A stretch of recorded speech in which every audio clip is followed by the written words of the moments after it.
Not missing any.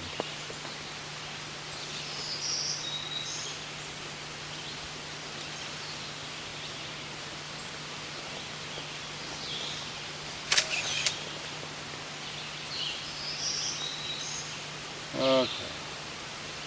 Right side secondaries. 1 and 2. We didn't finish the primaries. Rest are old. 1, 2, and 3 are new. Okay. Yeah, I should tell you that. I guess you've been doing this long enough that I thought you knew. I don't take anything for granted. Yeah. You can't read his mind yet? No, he starts reading my mind and we're in trouble. Could be that you forgot to look or forgot to tell me. I don't know which. Yeah, I forget lots of things. Can't assume that it could be all old. Could be very old and some new. Not in primaries. They do those every year. Secondaries. 1 and 2 are new. 3 is old. 4 looks to be new. 5 is old. 6 is definitely new. 7 is old. 8 is new. 9 is old. 10, 11, and 12 appear to be new. No, 13. 13 also.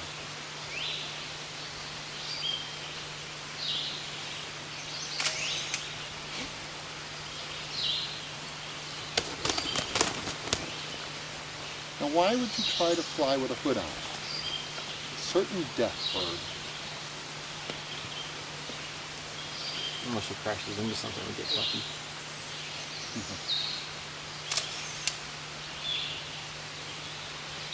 Oh, we got something to do. I know peregrines just they keep circling up and up and up and up and up and up and up.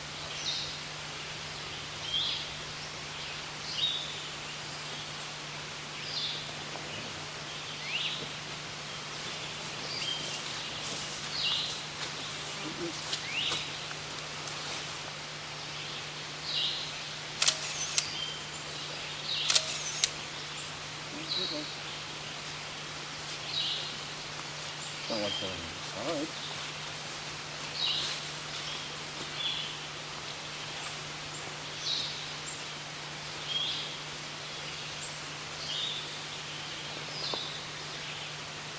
All old, a lot of old feathers on this left side, on the right side or whatever. No, there's an odd.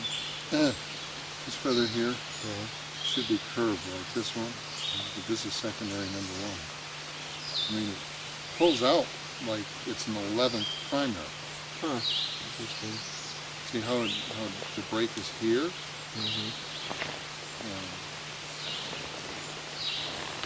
Could have banged her wing on something. Feather could have just been banged while it was developing, but not enough to pull it. Yeah. Well, I'm pretty certain it's a secondary. It's just that it's straight. 1, 2, and 3 are new. That's the primaries, right? Oh, sorry. Yeah. And the rest are old? 4 through 10 are old. Secondaries. 1, 2, and 3 are new. 4 is old. 5 is old. 6 is new. 7 is old. 8 is new question mark. 9 is old. 10, 11, 12, and 13 appear to be new.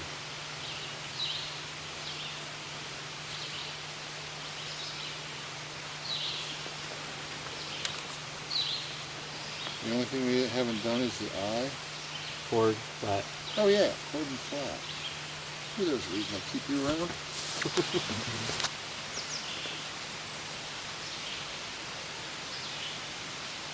25%, 53. And I'm left with, what, 15%?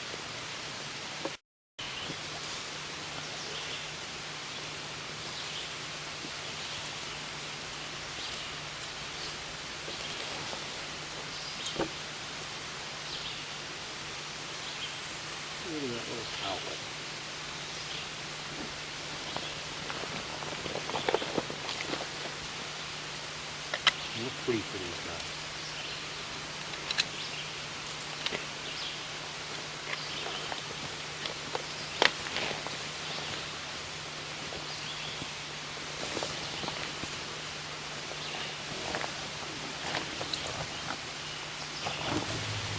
I can put the other way in. Okay, yeah, your leg is.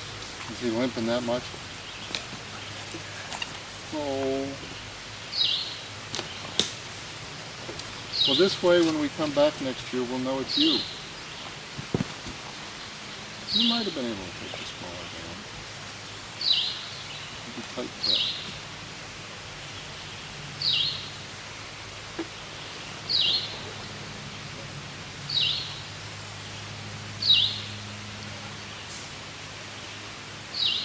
When I let her go, maybe if you guys could a little bit that way, so I don't have to stand by all this garbage. Okay. We'll let her go that way, and she'll at least start out towards you. Okay.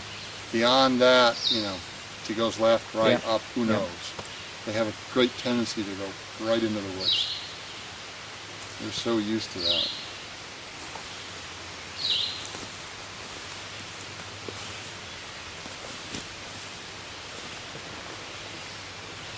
We probably should have been here last week, but with the rain and the weather this spring, it's just been incredibly hard to get blocks of days when it's worth driving all the way up here. Right. So we like to band all the chicks. Chick survivorship's pretty low. 50 to 60% of these chicks don't make it for 1 year. Okay. So you don't learn a lot from actually banding them because they usually die. They usually don't get recovered. But every once in a while, you know, one goes here, one goes there. You get really lucky and do it long enough. Sooner or later, you'll go to a nest site and it's like, she's got a band on. Then you'll find out, oh, that was one of ours, and see how far they dispersed to breed. But that's pretty rare occurrence. But that's one of the reasons for doing it, because sooner or later it happens.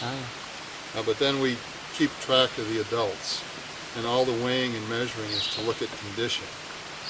In years when there's good prey, they tend to be heavier, and when we were doing molt here, she's molted the first 3 of her primaries. Now, if she was really being well-fed and heavy, she might have molted out to number 4 and number 5 by now. And the males are almost always a little bit behind, so I wouldn't expect to see more than 1 or 2 primaries molted on the male. But we look for that change in condition from year to year, and that's related to prey. And then how long do they survive? And over time, when you get enough of a sample, you can say, okay, here's generally what adult survivorship appears to be. And we don't want to see that change, because if that stays the same over long periods, you get a healthy population.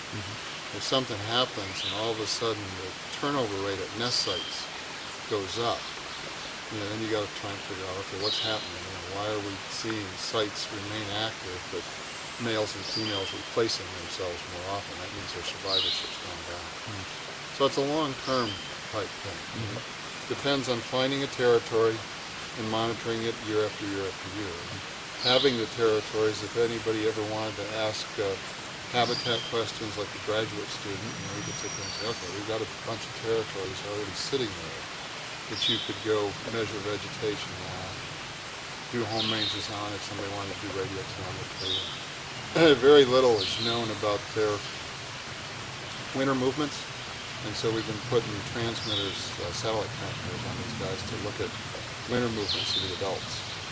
We did one as a pilot up here in Pennsylvania, did one in Maryland last year, and now we just got done putting another pair of transmitters up to do another one. And it looks like they don't go very far. They stay within 25, 30 kilometers of their nest site. Pick a winter area and then make it through the winter and come back in about, then the males come back first in late February or so, and the females come back just after that, middle of March.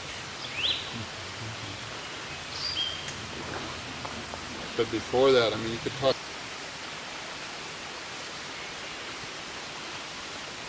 Ready? Yep. 1, 2, 3.